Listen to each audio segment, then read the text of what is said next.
ఇవన్నీ ఇళయరాజా గొప్పతనాలే. మాధవి పెద్ది సురేష్.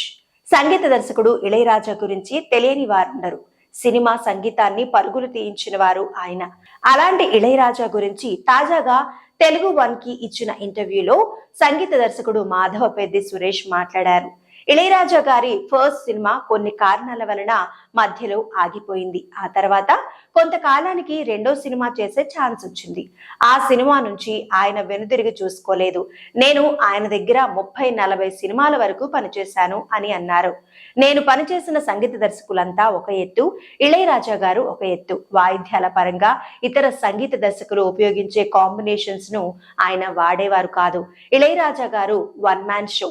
చాలా ఫాస్ట్ గా ఆయన కంపోజ్ చేస్తారు. ఉదయం 7 గంటలకు మొదలు పెడితే రాత్రి 9 గంటల్లోగా ఒక సినిమాకి సంబంధించిన సగం వర్క్ బ్యాక్గ్రౌండ్ స్కోర్ తో సహా పూర్తయ్యేది. మిగతా సగాన్ని మరుసటి రోజు